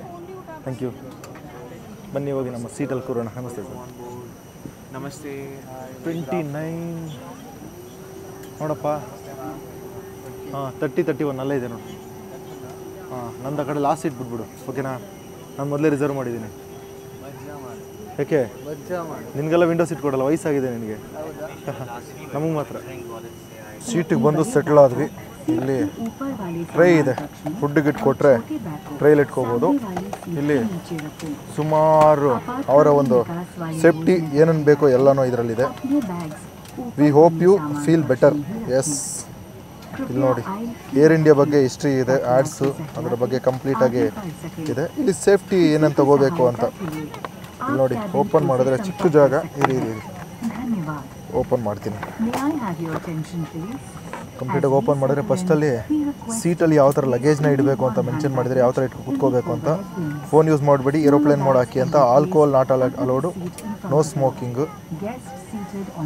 ಮಕ್ಕಳನ್ನ ನೀಟಾಗಿ ಕ್ಯಾರಿ ಮಾಡಿ ಅಂತ ಇದೆ. ಮತ್ತು ಏನಾದರೂ ಪ್ರಾಬ್ಲಮ್ ಆದರೆ ಆಕ್ಸಿಜನ್ ಮಾಸ್ಕು ಅದ್ರ ಜೊತೆಗೆ ಬೆಂಡ್ ಆಗಬೇಕು, ಬೆಂಡಾಗಿ ಕೂತ್ಕೊಳ್ಳಿ ಅಂತ ಹೇಳ್ತಾರೆ. ಡೋರ್ ರಿಮೂವ್ ಬಗ್ಗೆ ಅದೆಲ್ಲ ಕಂಪ್ಲೀಟ್ ಗೈಡೇ ಇದೆ. ಇಲ್ಲಿ ನೋಡಿ, ಅಕಸ್ಮಾತ್ ನೀರಲ್ಲಿ ಬಿದ್ದರೆ ಇಲ್ಲಿ ಇದು ಕೊಡ್ತಾರೆ, ವಾಟರ್ ಜಾಕೆಟು. ಸೀಟ್ ಕೆಳಗಡೆನೇ ಇರುತ್ತೆ, ಅದನ್ನ ಯೂಸ್ ಮಾಡಿಕೊಂಡು ಬಚಾವಾಗ್ಬೋದು. ಎಲ್ಲ ಹಾಗೆ ಇಟ್ಟು ನಾವು ವೇಟಿಂಗ್ ಫಾರ್ ಅ ಫುಡ್. ಇಲ್ಲಿ ನಮಗೆ ಮೀಲ್ನ ಪ್ರೊವೈಡ್ ಮಾಡ್ತಾರೆ. ನಮ್ಮ ಟಿಕೆಟ್ ಬಂದು 5700 ಆ ರೇಂಜಲ್ಲಿ ಬುಕ್ ಮಾಡಿದ್ದು. ನಮಗೆ ಇದರಲ್ಲಿ ಮೀಲ್ ಕೂಡ ಪ್ರೊವೈಡ್ ಮಾಡ್ತಾರೆ. ಅದೇ ಕಾರಣಕ್ಕೆ ವೆಯ್ಟ್ ಮಾಡ್ತಾಯಿದ್ವಿ. ಹೋಗ್ತಾ ಟೇಕ್ ಆಫ್ ಆದಮೇಲೆ ಕಾಫಿ ಟೀ ಕೊಟ್ಟು ಅದಾದಮೇಲೆ ಮೀಲ್ನ ಕೊಡ್ತಾರೆ. ನಾನ್ ವೆಜ್ಜೆಲ್ಲ ತಿನ್ನೋಕ್ಕಾಗಲ್ಲ, ನಾನ್ ವೆಜ್ ಆಪ್ಷನ್ ಇದೆ. ಬಟ್ ನಾನು ವೆಜ್ನ ಸೆಲೆಕ್ಟ್ ಮಾಡ್ಕೊಂಡಿದ್ದೀನಿ. ಬಿಕಾಸ್ ದೇವಸ್ಥಾನಕ್ಕೆ ಹೋಗೋದ್ರಿಂದ ಇಲ್ಲಿಂದಲೇ ನಾನ್ ವೆಜ್ ಬೇಡ ಗುರು ಅಂತ. ಬರಲಿ ಫುಡ್ಸ್ ಬರಲಿ, ಟೇಸ್ಟ್ ಮಾಡೋಣ. ಚೆನ್ನಾಗಿದೆ. ವಿಸ್ತಾರ ಅಲ್ಲ, ವಿಸ್ತಾರ ತುಂಬ ಚೆನ್ನಾಗಿ ಮೇಂಟೈನ್ ಮಾಡಿದ್ದಾರೆ. ನಾರ್ಮಲ್ ಏರ್ ಇಂಡಿಯಾ ಎಕ್ಸ್ಪ್ರೆಸ್ಸು ಮತ್ತು ನಾರ್ಮಲ್ ಏರ್ ಇಂಡಿಯಾ ಅಂತ ಒಂದು ಹೆಸರಲ್ಲಿ ಇರುತ್ತಲ್ಲ, ಆ ಫ್ಲೈಟು ಆ ಲೆವೆಲ್ಗೆ ಇರಲ್ಲ. ಇದೆಲ್ಲನೂ ತುಂಬ ನೀಟಾಗಿ ಕ್ಲೀನಾಗಿ ಸಖತ್ತಾಗಿ ಮೇಂಟೈನ್ ಮಾಡಿದ್ದಾರೆ. ಪ್ರತಿಯೊಂದು ಐಟಮ್ ಕೂಡ ಪ್ರೀಮಿಯಮ್ ಆಗಿದೆ, ಯಾವುದು ಕೂಡ ಒಡೆದೋಗಿಲ್ಲ. ನೋಡಿ ವಿಂಡೋ ಇಳಿಸ್ಕೋಬೋದು. ಆ ಥರ ಫ್ಲೈಟಲ್ಲಿ ನೀವು ನೋಡ್ತಾ ಹೋದರೆ ಸ್ವಲ್ಪ ಹಳೆ ಪಾರ್ಟ್ಸ್ಗಳು ಮೊದಲು ಬೇರೆ ಇವರು ಯೂಸ್ ಮಾಡ್ತಾಯಿದ್ರು, ಅಂದರೆ ಗೌರ್ಮೆಂಟ್ ಕಂಪನಿಗಳು ಯೂಸ್ ಮಾಡ್ತಾರೆ. ಅದಾದಮೇಲೆ ನಮ್ಮ ಟಾಟಾ ಅವರು ಟೇಕ್ ಓವರ್ ಮಾಡಿದ್ಮೇಲೆ ಇನ್ನೂ ಸ್ವಲ್ಪ ಡೆವಲಪ್ ಮಾಡಬೇಕಿತ್ತು, ಬಟ್ ಹಾಗೆ ಯೂಸ್ ಮಾಡ್ತಾಯಿದ್ದಾರೆ. ಮೊನ್ನೆ ರೀಸೆಂಟಾಗಿ ಇನ್ಸಿಡೆಂಟ್ ಆಗಿರುವಂಥ ಫ್ಲೈಟು ಇದೇ ಒಂದು ಮಾಡೆಲ್ ಬೇರೆ. ಇದು ಏರ್ಬಸ್ಸು A320 ನಿಯೋ ಅಂತ. ನಾವು ಕೂಡ ಅದೇ ಫ್ಲೈಟ್ನ ಮಾಡೋದು, ಬಟ್ ನಮಗೆ ವಿಸ್ತಾರದಲ್ಲಿ ಕೂರಿಸಿದ್ದಾರೆ. ಫುಡ್ ಬರಲಿ ನೋಡಿ. ಪ್ರತಿಯೊಂದು ಕ್ಯಾಬಿನಿಂದ ಹಿಡಿದು ಪ್ರತಿಯೊಂದು ಕೂಡ ತುಂಬ ಕ್ಲೀನ್ ಆಗಿದೆ. ಬಟ್ ಇಲ್ಲಿ ನೋಡಿ, ಒಂದು ಖುಷಿ ಏನಂದರೆ ಪವರ್ ಬ್ಯಾಂಕ್ ತಂದಿದ್ರೆ ಚಾರ್ಜ್ ಹಾಕೋಬೋದು. ಇದು ಒಡೆದೋಗ್ಬಿಟ್ಟಿದೆ. ಈ ಕಡೆ ಚೆನ್ನಾಗಿದೆ. ಸೊ ಚಾರ್ಜಿಂಗ್ ಕೂಡ USB ಕೇಬಲ್ ಇದೆ, ಚಾರ್ಜಿಂಗ್ ಹಾಕೋಬೋದು. ಸ್ವಲ್ಪ ಬ್ಯಾಗ್ ಇಸ್ಕೊಳ್ಳೋಣ ಅವ್ರ ಹತ್ರ. ನನ್ನ ಇದು ಪವರ್ ಬ್ಯಾಂಕ್ ಚಾರ್ಜ್ ಹಾಕೋಬೇಕು, ಇಲ್ಲಿ ಚಾರ್ಜ್ ಹಾಕೊಳ್ಳೋಣ. ವರ್ಕ್ ಆಗುತ್ತೆ ಇಲ್ಲ ನೋಡೋಣ. ಇದು ನಮ್ಮ ಕಿರಣ್ ಬೈ ಚಾರ್ಜ್ ಹಾಕಿದರೆ ಆಗ್ತಾಯಿದೆಯಾ? Flight on ಆಗಬೇಕನ್ಸುತ್ತೆ. ಹಾಂ, ಸ್ಟಾರ್ಟ್ ಆಗಬೇಕು. ಫ್ಲೈಟ್ ಸ್ಟಾರ್ಟ್ ಆದರೆ ವರ್ಕ್ ಆಗುತ್ತೆ. ಇದು ನೋಡಿ ನಾವು ಬಂದು ಕೂತ್ಕೊಂಡಿರೋವಂಥ ಒಂದು ಜಾಗ. ನೀವು ಸ್ವಲ್ಪ ದುಡ್ಡು ಜಾಸ್ತಿ ಕೊಟ್ಟರೆ ಇನ್ನೂ ಸ್ವಲ್ಪ ಸ್ಪೇಷಿಯಸ್ ಆಗಿರುವಂಥ ಒಂದು ಸೀಟ್ ಸಿಗುತ್ತೆ. ನಾನು ಸ್ವಲ್ಪ ಕಮ್ಮಿ ಕಾಸು ಕೊಟ್ಟಿರೋದ್ರಿಂದ ಕಾಲು ನೋಡಿ ಇಷ್ಟು ಇಕ್ಕಟ್ಟಲ್ಲಿ ಕೂತ್ಕೊಂಡು ಹತ್ತತ್ರ ಒಂದು 2.25 ಅವರು ಫ್ಲೈಟ್ ಟ್ರಾವೆಲ್ ಇರುತ್ತೆ. ಸ್ವಲ್ಪ ಒಂದು 500-400 ರುಪೀಸ್ ಎಕ್ಸ್ಟ್ರಾ ಕೊಟ್ಟರೆ ನಿಮ್ಗೆ ಇನ್ನೂ ಕಂಫರ್ಟಬಲ್ ಆಗಿರುವಂಥ ಸೀಟ್ಸ್ನ ಕೊಡ್ತಾರೆ. ಫೈನಲಿ ನಮ್ಮ ಫ್ಲೈಟು ಟೇಕ್ ಆಫ್ಗೆ ರೆಡಿ ಆಗಿದೆ ಗುರು. ಹಿಂದೆ ಹೋಗ್ತಾ ಇದೆ ರನ್ವೇಗೆ. ಇದು ನಮ್ಮ ಬೆಂಗಳೂರು ಇಂಟರ್ನ್ಯಾಷನಲ್ ಏರ್ಪೋರ್ಟು. ಅಲ್ಲಿಂದ ಈಗ ನಮ್ಮ ಪಯಣ ಡೆಹ್ರಾಡೂನ್ಗೆ. ರಿವರ್ಸ್ ತಗೊಂಡ್ರು. ಇಲ್ಲಿಂದ ತಗೊಂಡು ನಿಮಗೆ ಟೇಕ್ ಆಫ್ ತೋರಿಸ್ತೀನಿ, ಅದು ಹೆಂಗಿರುತ್ತೆ ಎಕ್ಸ್ಪೀರಿಯನ್ಸ್ ಅಂತ. ನಾನು ಚಿಕ್ಕ ಫ್ಲೈಟಲ್ಲಿ ಹೋಗಿದ್ದೀನಿ, ಈ ಥರ ದೊಡ್ಡ ಫ್ಲೈಟಲ್ಲಿ ಹೋಗಿದ್ದೀನಿ, ಬೋಯಿಂಗಲ್ಲೂ ಹೋಗಿದ್ದೀನಿ. ಬಟ್ ಕ್ಯಾಬಿನ್ ಪ್ರೆಷರಿಂದ ಲಿಟ್ರಲ್ ಆಗಿ ನನಗೆ ಒಂದು ಕಿವಿ ನೋವು ಬಂದೇ ಬರುತ್ತೆ. ಇದರಲ್ಲಿ ಹೆಂಗಿದೆ ಎಕ್ಸ್ಪೀರಿಯನ್ಸ್ ನೋಡೋಣ. ऑक्सीजन मास्क को अपनी ओर खींचे, नाक और मुंह पर लगाइए और सामान्य रूप से सांस लें। ನಮ್ಮ ವಿಮಾನ ಟೇಕ್ ಆಫ್ಗೆ ರೆಡಿ ಆಗಿದೆ. So literally waiting for the take off. And ಕಿವಿ ನೋವು ಬರ್ಸ್ಕೊಳ್ಳೋಕೆ ನಾನಂತೂ ರೆಡಿ. ಯಾವ ಫ್ಲೈಟಲ್ಲಿ ಹೋದರೂ ಇದು ಕಾಮನ್ ಆಗಿ ನನಗೆ ಬಂದೇ ಬರುತ್ತೆ. ಕಿವಿ ಫುಲ್ಲು ಗುಪ್ಪನ ಆಗಿಬಿಟ್ಟು ಈ ಕ್ಯಾಬಿನ್ ಪ್ರೆಷರ್ಗೆ ಹೆವಿ ಕಿವಿ ನೋವು ಬರುತ್ತೆ. ಲಾಸ್ಟ್ ಟೈಮ್ ನಾನು ಸೇಮು ವಿಸ್ತಾರದಲ್ಲಿ ಹೋಗ್ಬಿಡ್ಬಿಡು. ನಮ್ಮ ಕಿರಣ್ ಅವರು ಹೊಸ್ದಾಗಿ ಏನೋ ಕಂಡು ಬಿಟ್ಟಿದ್ದಾರೆ. ಬಟನ್ ಪ್ರೆಸ್ ಮಾಡಿದ್ರೆ ಹಿಂದೆ ಸೀಟ್ ಹೋಗುತ್ತೆ ಅಂತ. ಬಿಡು, ಅವ್ರ ಹಿಂದೆ ಮಗು ಇದೆ. Yes, ready for the take off. ಏನು ಹೇಳ್ತೀರಾ ಕಿರಣ್ ಭಾಯ್? ಟೇಕ್ ಆಫ್ ಏನೋ ಸರಿನೇ, ಎಲ್ಲ ಒಳ್ಳೆ ಸಕ್ಕತ್ತಾಗಿದೆ. ಕಿವಿನೂ ಬರಲ್ವಾ? ಏನು ಬರಲ್ಲ, ನಮ್ಗವಲ್ಲ ಏನು ಬರಲ್ಲ. ಏನೋ ಅಂಟಲ್ಲ ಅಂತೀರಾ? Ready for the take of. ನೋಡಿ ತೋರಿಸ್ತೀನಿ ನಿಮಗೆ ಏರ್ಪೋರ್ಟ್ನ. ಇದು ನಮ್ಮ ಬೆಂಗಳೂರು ಇಂಟರ್ನ್ಯಾಷನಲ್ ಏರ್ಪೋರ್ಟ್. ಇಲ್ಲಿಂದ ಹೊರಡ್ತಾ ಇದ್ದೀವಿ. ಹೋಗು ಹಾಕು ಅಟ್ಟಂತ 150-200. ಅದು ಅಯ್ಯೋ ಏನು ಶೇಕ್ ಗುರು, ಯಪ್ಪ. ಕಮನ್. ಈಗ ಎತ್ತುತ್ತೆ ನೋಡಿ ಜಲ್ ಅಂತ ಹೊಟ್ಟೆ ಗುಳ್ಳನ್ನುತ್ತೆ. ಆಯ್ತು 150-200 ಕಿಲೋಮೀಟರ್ ಸ್ಪೀಡ್. ಕಮನ್. ಅಯ್ಯೋ ಕಿವಿ ನೋವು ಬರ್ತಾ ಇದೆ ಗುರು. ಕಿವಿ ನೋವು ಆಲ್ರೆಡಿ ಶುರುವಾಯಿತು. ಕಿವಿ ನೋವು. ಯಪ್ಪ. ಎತ್ತು ಗುರು. ಕಮನ್. ಎದ್ದೇಳ್ತೆ. ಇದೇ ನೋಡಿ ಏರ್ಪೋರ್ಟ್. ಯಪ್ಪ. ಶೇಕ್ ಆಗ್ತಾ ಇದೆ ಗುರು, ಭಯ ಆಗ್ತಾ ಇದೆ. ಯಪ್ಪ, ಬೆಂಡ್ ಮಾಡ್ತಾವನಲ್ಲ ಗುರು. ಅಯ್ಯೋ.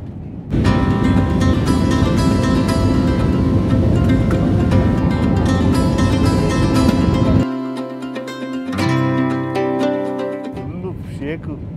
ಹಿಂಗೆ ಬೆಂಡ್ ಮಾಡ್ತಾನೆ. ಒಬ್ಬ ಅದು ಒಂದು ಬಾರಿ ಜರ್ಕ್ ಹೊಡಿಯುತ್ತಲ್ಲ, ಜರ್ಕ್ ಹೊಡೆದಾಗಂತೂ ಹೊಟ್ಟೆ ಗುಳ್ಳು ಅನ್ನುತ್ತೆ. ಲೈಟಾಗಿ ಕಿವಿ ನೋವು ಶುರುವಾಯಿತು, ಪ್ರೆಷರ್ ಶುರುವಾಯಿತು. ಕಿವಿಯೆಲ್ಲ ಲಿಟ್ರಲಾಗಿ ತುಂಬ ಜನಕ್ಕೆ ಈ ಥರ ಆಗೋಲ್ಲ, ಒಂದಷ್ಟು ಜನಕ್ಕೆ ಮಾತ್ರ ಆಗುತ್ತೆ. ಅದರಲ್ಲಿ ನನಗೂ ಕೂಡ ಒಂದು ಸಿಕ್ಕಾಬಟ್ಟೆ ಕಿವಿ ಗುಪ್ಪನ ಆಗುತ್ತೆ. ಇರೋಣ, ನಾನು ವೀಡಿಯೋ ಮಾಡ್ತಾಯಿದ್ದೀನಿ. ಕಿವಿ ಫುಲ್ಲು ಗುಪ್ಪನ ಆಗುತ್ತೆ ಮತ್ತು ಕಿವಿ ನೋವು ಬರುತ್ತೆ. ಹತ್ತತ್ರ ಒಂದು 20 ಫೀಟ್ ಮೇಲೆ, 20 ಅಲ್ಲ, ಒಂದು 50-100 ಫೀಟು, 100 ಗುರು. ಹತ್ತತ್ರ 2 ಕಿಲೋಮೀಟರ್ ಮೇಲಿದ್ದೀವಿ ಅಂತ ಅನ್ನಿಸ್ತಾ ಇದೆ. ಫುಲ್ಲು ಹೈಟಲ್ಲಿದ್ದೀವಿ. ಎಲ್ಲ ಚಿಕ್ಕದಾಗಿ ಕಾಣಿಸ್ತಾ ಇದೆ. ಕೆಳಗಡೆ ನೋಡಿದ್ರೆ ಕಾಣಿಸುತ್ತೆ ನನಗೆ ಎಲ್ಲ ಚಿಕ್ಕದಾಗಿ. ಯಪ್ಪ ಶೇಕ್ ಆಗ್ತಾ ಇದೆ, ಟರ್ಬುಲೆನ್ಸಾ ಟೇಕಪ್ಪ. ಯಪ್ಪ ಯಪ್ಪ ಯಪ್ಪ ಯಪ್ಪ ಯಪ್ಪ ಯಪ್ಪ ಯಪ್ಪ ಯಪ್ಪ ಅಯ್ಯೋ ಅಯ್ಯೋ ಅಯ್ಯೋ ಅಯ್ಯೋ ಅಯ್ಯೋ ಅಯ್ಯೋ ಅಯ್ಯೋ ಅಯ್ಯೋ ಅಯ್ಯೋ ಅಯ್ಯೋ ಅಯ್ಯೋ ಅಯ್ಯೋ ಯಪ್ಪ. Full bend flight, full bend ಆಗಿದೆ, ಫುಲ್ಲು ಟರ್ನು. ಯಪ್ಪ ಕ್ರೇಜಿ ಗುರು. ನೋಡಿ ಬಿಸಿಲು ಬಿಟ್ಟು ಬಿಟ್ಟು ಬಿಟ್ಟು ಬಿಟ್ಟು ಬಿಟ್ಟು ಬಿಟ್ಟು ಆ ಮೇಲ್ಗಡೆ ಒಂದು ಏರು ಫಾಗ್ ಬರುತ್ತೆ ಗೊತ್ತಾ, ಅದನ್ನ ಕ್ರಾಸ್ ಮಾಡ್ಕೊಂಡು ಮೇಲೆ ಬಂದ್ವಿ. ಭೂಮಿನ ಮೇಲ್ಗಡೆ ಮೋಡದ ಮೇಲ್ಗಡೆ ನಾವಿದ್ವಿ. ಜಸ್ಟ್ ಟೇಕ್ ಆಫ್ ಆಗಿ ಒಂದು ಹತ್ತಿರ ಒಂದು 20 ನಿಮಿಷ ಆಗಿರ್ಬೋದು. ಆಲ್ರೆಡಿ ಅನಂತಪುರ ಕ್ರಾಸ್ ಆಗಿ ಹೋಗ್ತಾ ಇದೀವಿ. ಅಂದರೆ ಹತ್ತಿರ ಒಂದು 700 to 800 ಕಿಲೋಮೀಟ್ರ್ ಪರ್ ಅವರ್ ಸ್ಪೀಡಲ್ಲಿ ಟ್ರಾವೆಲ್ ಮಾಡ್ತಾ ಇದೆ. ಒಂದು 10 ಕಿಲೋಮೀಟ್ರ್ ಮೇಲೆ ಅಂದರೆ ಒಂದು 25 to 30,000 ಫೀಟ್ ಹೈಟಲ್ಲಿ ಹೋಗ್ತಾ ಇದೆ. ಮೀಲ್ ಕೂಡ ಬರ್ತಾ ಇದೆ ನೋಡಿ, ಮೀಲ್ ತೊಗೊಂಡು ಹೋಗ್ತಾ ಇದ್ದಾರೆ. ಮೀಲ್ ತೊಗೊಂಡು ಹೋಗ್ತಾರೆ. ಆ ಮೀಲ್ ಮುಂದೆ ಎಲ್ಲ ಕೊಟ್ಕೊಂಡ್ಬರ್ತಾರೆ, ಹಿಂದೆ ಒಂದು ಬ್ಯಾಚ್ ಬರುತ್ತೆ. ಸೊ ಮೀಲ್ನ ತೊಗೊಂಡು ಟೇಸ್ಟ್ ಮಾಡಬೇಕು. I am literally eagerly waiting for the meal ಅಂತಲೇ ಹೇಳ್ಬೋದು. ಇಲ್ಲಿ ಫ್ಲೈಟಲ್ಲಿ ನೀವು ಯಾವುದೇ ತೊಗೊಂಡು ಕೂಡ ಎಬೋವ್ 500 ರುಪೀಸೇ ಇದೆ. ಬಟ್ ಇನ್ಕ್ಲೂಡಿಂಗ್ ಫ್ಲೈಟ್ ಟಿಕೆಟೆಲ್ಲ ಕೊಡೋದು ಬೆಸ್ಟ್ ಅಂತೀನಿ. ಡೆಹ್ರಾಡೂನ್ಗೆ ನಾನು ಸುಮಾರು ಫ್ಲೈಟ್ ನೋಡಿದೆ. ಈ ಇಶ್ಯೂ ಆದಮೇಲೆ, ಏರ್ ಇಂಡಿಯಾ ಇಶ್ಯೂ ಆದಮೇಲೆ ಇಂಡಿಗೋದಲ್ಲಿ ಹೋಗೋಣ, ಸ್ಪೈಸ್ ಜೆಟಲ್ಲಿ ಹೋಗೋಣ, ಇಲ್ಲ ಬೇರೆ ಯಾವುದಾದ್ರು ಏರ್ಲೈನ್ ನೋಡೋಣ ಅಂತ ಅಂದ್ಕೊಂಡೆ. ಬಟ್ ನನ್ನ ಒಂದು ಡೇಟ್ಗೆ, ನಾನು ಕೇದಾರ್ನಾಥಲ್ಲಿ ಯಾತ್ರೆಗೆ ಬುಕ್ ಮಾಡಿದಂಥ ಒಂದು ಡೇಟ್ಗೆ ಮ್ಯಾಚ್ ಆಗಿದ್ದು ಏರ್ ಇಂಡಿಯಾ. ಮತ್ತು ನನ್ನ ಬಜೆಟಲ್ಲಿ ಕೂಡ ಈ ಒಂದು ಫ್ಲೈಟ್ ಸಿಕ್ತು. ನೀವು ಗೋಬಿಬೋ ಅಥವಾ ಯಾತ್ರಾ ಈ ಯಾವುದ್ರ ಮುಖಾಂತರ ಕೂಡ ಅಂದರೆ ಟಿಕೆಟ್ನ ಬುಕ್ ಮಾಡ್ಕೋಬೋದು. ಒಂದು ಮಿನಿಮಲ್ ಬಜೆಟಲ್ಲಿ ಒಂದು 5700 ಪ್ಲಸ್ ನಿಮ್ಗೆ ಏನಾದರೂ ಕ್ರೆಡಿಟ್ ಕಾರ್ಡ್ ಆಫರು ಡಿಸ್ಕೌಂಟ್ ಇತ್ತಂದರೆ 5000 4800 ಆ ರೇಂಜ್ಗೆ ನಿಮಗೆ ಈ ಒಂದು ಟಿಕೆಟ್ ಸಿಕ್ಬಿಡುತ್ತೆ.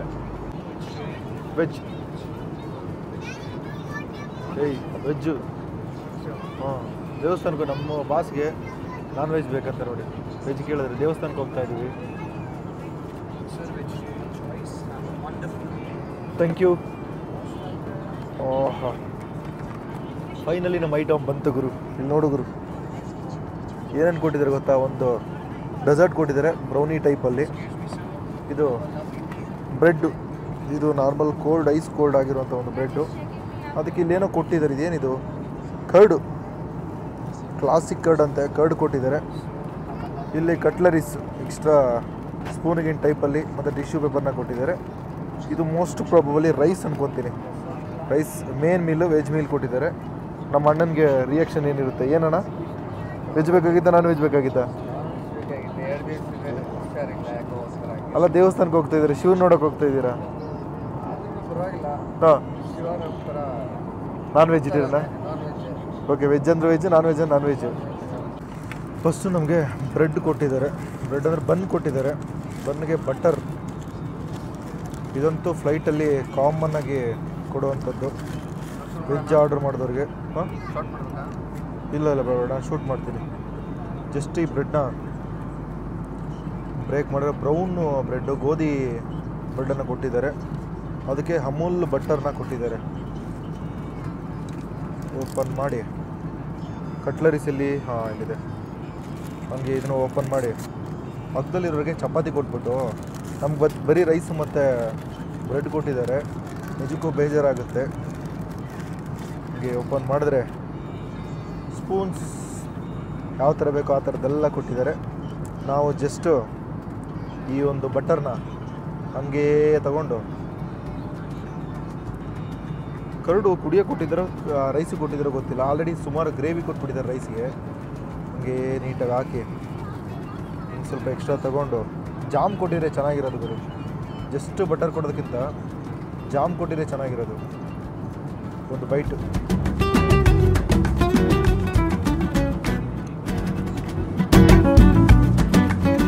ಹೌದಾ? ನಾರ್ಮಲ್ ಬನ್ನು, ಒಂದು ಡೀಸೆಂಟ್ ಟೇಸ್ಟು. ಲೈಟಾಗಿ ಜಾಮು ಗಿಮ್ಮಿದ್ದಿದ್ರೆ ಇನ್ನೂ ಸ್ವಲ್ಪ ಚೆನ್ನಾಗಿರೋದು ಟೇಸ್ಟು. ಅದೇನು ಬಟರ್ ಇದೆಯಲ್ಲ, ಲೈಟಾಗಿ ಸಾಲ್ಟು.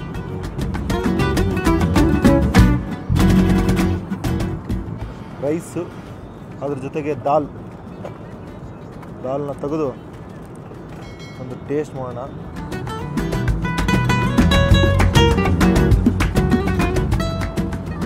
ಓಕೆ, ಆಲ್ ಓವರ್ಗಲ್ಲಿ ಏನು ಟೇಸ್ಟ್ ಇಲ್ಲ. ಒಂದು ನಮ್ಮೂರ ಕಡೆ ಹುಳಿ ಅನ್ನ ಮಾಡಿದ್ರೆ ಯಾವ ಥರ ಇರುತ್ತೋ, ಹುಳಿ ಏನಂದರೆ ಈ ಹುಣಸೆಹಣ್ಣು ಹಾಕ್ಬಿಟ್ಟು ಮತ್ತು ಬೇಳೆ ಎಲ್ಲ ಹಾಕ್ಬಿಟ್ಟು ಮಾಡುವಂಥ ಒಂದು ರೈಸು. ಅದೇ ಒಂದು ಇದರಲ್ಲಿದೆ. ಬಟ್ ಆಲ್ ಓವರ್ಗೆ ಫ್ಲೇವರ್ಫುಲ್ ಆಗಿಲ್ಲ. ಲೈಟಾಗಿ ದಾಲ್ ಕೊಟ್ಟಿದ್ದಾರೆ, ದಾಲ್ ಜೊತೆಗೆ ಇದಕ್ಕೆ ಚೆನ್ನಾಗಿದೆ. ದಾಲ್ ಸಾಂಬಾರಿಗೆ ಈ ರೈಸ್ ಅಂತೂ ಒಂದು ಪರ್ಫೆಕ್ಟ್ ಬ್ಲೆಂಡು. ಆ ರೈಸಲ್ಲಿರೋಂಥ ಹುಳಿ, ಈ ದಾಲಲ್ಲಿರೋಂಥ ಒಂದು ಖಾರ ಮತ್ತು ಉಪ್ಪು ಮರ್ಜಾಗಿ ಒಂದು ಒಳ್ಳೆ ಟೇಸ್ಟ್ ಕೊಡ್ತಾಯಿದೆ. ಈ ಕಡೆ ಬಂದರೆ ಸಾಗು ಕೊಟ್ಟಿದ್ದಾರೆ. ಆ್ಯಕ್ಚುಲಿ ಇದಕ್ಕೆ ಚಪಾತಿ ಕೊಡಬೇಕಿತ್ತು, ಎಲ್ಲೋ ಮಿಸ್ ಮಾಡಿಬಿಟ್ಟಿದ್ದಾರೆ ಚಪಾತಿ.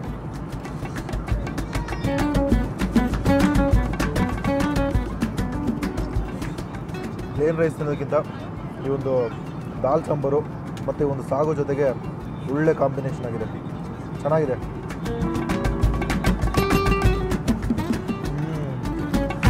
ಬಿಸಿಬಿಸಿಯಾಗಿದೆ ಗುರು, ತಿನ್ನೋಕ್ಕೆ ಮಜವಾಗಿದೆ. Last item brownie. ಇದಂತೂ ಫ್ಲೈಟಲ್ಲಿ ಸಿಕ್ಕಿರೋಕ್ಕೆ ಇನ್ನೂ ಖುಷಿ ಪಡಬೇಕು. ಒಳಗಡೆ ಕ್ರೀಮೆಲ್ಲ ಇದೆ, ಚೆನ್ನಾಗಿದೆ, ಸೂಪರ್ ಟೇಸ್ಟು. ಊಟ ಏನು ಮೋಸ ಇರಲ್ಲ ಗುರು, ವೆಜ್ ಆಗಲಿ ನಾನ್ ವೆಜ್ ಆಗಲಿ. ಒಂದು ಕೆಳಗಡೆ ನಾವೇನು ರೆಸ್ಟೋರೆಂಟಲ್ಲಿ ತಿಂತೀವಲ್ಲ ಆ ಲೆವೆಲ್ಗಿಲ್ಲ ಅಂದರೂ ಕೂಡ ಒಂದು ಲೆವೆಲ್ಗೆ ಟೇಸ್ಟ್ ಇದೆ. ತುಂಬ ಏನೋ ಅಷ್ಟೊಂದು ಕೆಟ್ಟದಾಗಿಲ್ಲ, ಟ್ರೈ ಮಾಡ್ಬೋದು. ಅದು ಬಿಸಿ ಬಿಸಿಯಾಗಿ ಓವನಲ್ಲಿ ಹೀಟ್ ಮಾಡಿಕೊಡ್ತಾರಲ್ಲ, ಬಿಸಿ ಬಿಸಿಯಾಗಿ ಮೇಲ್ಗಡೆ ತಿನ್ನೋಕ್ಕೆ ಒಂಥರ ಏನೋ ಖುಷಿ. ಈ ಥರ ಇಷ್ಟು ಹೈಟಲ್ಲಿ ಬಂದು ತಿನ್ನೋದೇ ಒಂಥರ ಖುಷಿ ಅಂತಲೇ ಹೇಳ್ತೀನಿ. ಅದು ನಮ್ಮ ಒಂದು ಫೇರಲ್ಲೇ ಫುಡ್ಡು ಕೂಡ ಇನ್ಕ್ಲೂಡ್ ಆಗಿರೋದು, ಖುಷಿ ಪಡಬೇಕು. ಲಾಸ್ಟ್ ಒಂದು ಬೈಟ್ ಮಾಡಿ ಮುಗಿಸ್ಕೊಳ್ಳೋ. ನೆಕ್ಸ್ಟು ಟೀ ಕಾಫಿ ಕೊಡ್ತಾರೆ, ಅದನ್ನ ಕುಡಿಯೋಣ. Hi Kiran sir. ಹಾಯ್, ಹೇಗಿದೆ ಊಟ? ಊಟ ಚೆನ್ನಾಗಿದೆ. ಅದು ಇಷ್ಟು ಮೇಲೆ ತಿಂತಾ ಇರೋದಂತೂ ಇನ್ನೂ ಸಖತ್ತಾಗಿದೆ. ಹಾಟಲ್ಲಿ ಹಾಟಾಗಿ ರೈಸು, ದಾಲು, ಸಾಗು, ಮತ್ತು ಇನ್ನೇನದು ಬ್ರೌನಿ ಅಂತೆ, ಇನ್ನೊಂದೇನೋ ಬಟರ್ ಅಂತೆ, ಕರ್ಡ್ ಅಂತೆ, ಆಮೇಲೆ ಇನ್ನೂ ಏನೋ ಬ್ರೌನ್ ಬ್ರೆಡ್ ಅಂತೆ, ಎಲ್ಲ ಮುಗಿಸ್ಬೇಕು. ಹಾಫ್ ಆನ್ ಅವರಿಂದ ನಾನು ತಿಂತಾಯಿದ್ದೀನಿ, ಬಿಸಿಯಾಗಿದೆ. ವೆಜ್ ಬೇಕಾಗಿತ್ತ ನಾನ್ ವೆಜ್ ಬೇಕಾಗಿತ್ತ ಇವಾಗ ಹೇಳಿ. ಈಗ ನಾನ್ ವೆಜ್ ನಾನು ಟ್ರೈ ಮಾಡಲಿಲ್ಲ, ಅವರು ನನಗೇನು ಆಪ್ಷನ್ಸ್ ಕೊಡಲಿಲ್ಲ. ಸೊ ವೆಜ್ಜೇ ಬೆಟರ್ ಅನ್ಕೊತೀನಿ. ಟ್ರಾವೆಲಿಂಗಲ್ಲಿ ಇಷ್ಟು ಟೈಟಲ್ಲಿ ವೆಜ್ಜೇ ಬೆಟ್ರು, ನಾನ್ ವೆಜ್ ಟ್ರೈ ಮಾಡೋಕ್ಕೆ ಹೋಗ್ಬಿಡಿ, ಕಷ್ಟ ಆಗ್ಬಿಡುತ್ತಾ? ಕಷ್ಟ ಆಗುತ್ತೆ. ಕೆಳಗಡೆ ಇಳ್ದಿರ್ತೀವಲ್ಲ, ಯಾಕೆಂದರೆ ಸೀಟಲ್ಲಿ ಕೂತ ಮೇಲೆ ಹೇಳೋದಕ್ಕೆ ಕಷ್ಟ. ಪಕ್ಕದಲ್ಲಿದ್ದಾರಲ್ಲ ಅವ್ರು ನಮ್ಮ ಅಂಕಲ್ ಇದ್ದಂಗೆ. ನಾನು ಅವ್ರನ್ನ ಎದುರಿಸ್ಬೇಕು ಅಂದ್ರೂ ಒಂದು 5 ನಿಮಿಷ ಬೇಕು. ಅದಕ್ಕೆ ನಾರ್ಮಲಾಗಿ ಎಷ್ಟು ಬೇಕೋ ತಿನ್ನಿ ಮಜಾ ಮಾಡ್ತೀನಿ. Thank you. ಫೈನಲಿ ಮೀಲ್ ತಿಂದ್ಬಿಟ್ಟು ಕುಂತಿದ್ದೀವಿ. ಅದೇ ಟೈಮ್ಗೆ ಕಾಫಿ ಕೂಡ ಬಂತು, ಕೊಡ್ತಾ ಇದ್ದಾರೆ. ಕಾಫಿ ಕೊಡೋಕ್ಕೆ ಸ್ಟಾರ್ಟ್ ಮಾಡಿದರೆ time to have the coffee. ಇಷ್ಟು ಹೈಟಲ್ಲಿ ಮೀಲ್ ತಿಂದ್ಕೊಂಡು ಕಾಫಿ ಕುಡ್ಕೊಂಡು ಟೈಮ್ ಪಾಸ್ ಮಾಡಿಕೊಂಡು 2 ಅವರ್, ಇನ್ನೂ 2 ಅವರ್ ಇದೆ ಗುರು journey. Total 3 hour 10 minutes journey ಇರೋದು. ಈಗ ಜಸ್ಟ್ 1 ಗಂಟೆ, ಇವತ್ತತ್ರ 1.5 ಅವರ್ ಬಂದಿದ್ದೀವಿ ಅಂದ್ಕೊತೀನಿ. ನೋಡೋಣ, ಕಾಫಿ ಕುಡಿದು ಲ್ಯಾಂಡಿಂಗ್ ಆಗೋವರೆಗೂ. ಪುಣ್ಯಕ್ಕೆ ಈ ಒಂದು ಫ್ಲೈಟಲ್ಲಿ ಕಿವಿ ನೋವು ಬಂದಿಲ್ಲ, ಪ್ರೆಷರ್ ಕಮ್ಮಿ ಇದೆ. ಕಾಕ್ಪಿಟ್ಟು ಈ ಕ್ಯಾಬಿನ್ ಪ್ರೆಷರ್ ಇದೆಯಲ್ಲ ಅದು ತುಂಬ ಕಮ್ಮಿ ಇದೆ. ನಮ್ಮ ಹತ್ರನೇ ಬಂದು ಎಲ್ಲನೂ ಖಾಲಿ ಆಗ್ಬೋದಾ. ಊಟನೂ ಹಂಗೆ ಆಯಿತು, ಟೀನೂ ಹಂಗೆ ಆಯಿತು. ಇಲ್ಲಿವರೆಗೂ ಬಂದರೂ ವಾಪಸ್ ತೊಗೊಂಡು ಹೋಗ್ತಾ ಇದ್ದಾರೆ. ಎಲ್ಲ ರೀಫಿಲ್ ಮಾಡ್ಕೊಂಬರ್ತಾರೆ ಪೌಡರ್ಸು, ಜೊತೆಗೆ ಆ ವಾಟ್ರೆಲ್ಲ ಖಾಲಿ ಆಗಿರುತ್ತಲ್ಲ ಎಲ್ಲ ರೀಫಿಲ್ ಮಾಡ್ಕೊಂಡು ಬರೋಕ್ಕೆ ಹೋಗಿದ್ದಾರೆ. It will take time, 10 more minutes ಬೇಕನ್ಸುತ್ತೆ. ಇನ್ನಲ್ಲಿ ಕಾಫಿ ಬಂತು ಗುರು. ಇದಕ್ಕೆ ನಾವು ಮಿಲ್ಕ್ ಪೌಡ್ರ್ ಹಾಕೊಳ್ಳೋಣ. ಅಮೂಲ್ ಮಿಲ್ಕ್ ಪೌಡ್ರನ್ನ ಕೊಟ್ಟಿದ್ದಾರೆ, ಜೊತೆಗೆ ಒಂದು ಶುಗರ್, ಅಷ್ಟು ಶುಗರ್ನ ಮಾಡಿ ಸ್ವಲ್ಪ ಹಾಕೊಳ್ಳೋಣ. ಒಂದು ಶುಗರ್ ಸಾಕಾಗುತ್ತಾ? ದೇವರನೆಗೂ ಸಾಕಾಗಲ್ಲ ಗುರು, ಶುಗರೇ ಇರಲ್ಲ. ಬ್ಲಾಕ್ ಕಾಫಿ ಕೊಟ್ಟಿದ್ದಾರೆ, ಇನ್ನೊಂದು ಶುಗರ್ ಕೊಟ್ಟಿದ್ದಾರೆ, ಚೆನ್ನಾಗಿತ್ತು. ಓಪನ್ ಮಾಡಿ ನಮಗೆ ಅಮೂಲ್ ಮಿಲ್ಕ್ ಪೌಡ್ರನ್ನ ಹಾಕೊಳ್ಳೋಣ.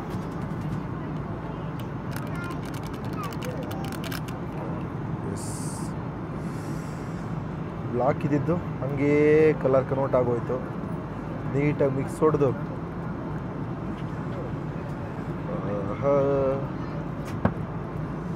ಒಂದು ಸಿಪ್ಪು.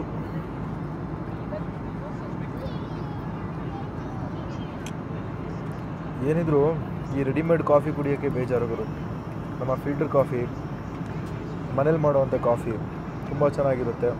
ಇವುಗಳು ಜಸ್ಟು ಬಾಯ್ಲಿಂಗ್ ವಾಟರ್ಗೆ ಈ ಕಾಫಿ ಪೌಡ್ರ್ ಹಾಕಿ, ಅದಕ್ಕೆ ಮತ್ತೆ ಮಿಲ್ಕ್ ಪೌಡ್ರ್ ಹಾಕಿ, ಅದಕ್ಕೆ ಮತ್ತೆ ಶುಗರ್ ಹಾಕಿ, ಒಂಥರ ಕಾಂಬಿನೇಷನ್ನೇ ಚೆನ್ನಾಗಿರೋಲ್ಲ. ತುಂಬ ಕಾಂಟ್ರಾಸ್ಟ್ ಆಗಿರುತ್ತೆ. ಏನೋ ಲೈಟ್ ರಿಫ್ರೆಶ್ಗೋಸ್ಕರ ಕುಡಿಲೇಬೇಕಾಗುತ್ತೆ.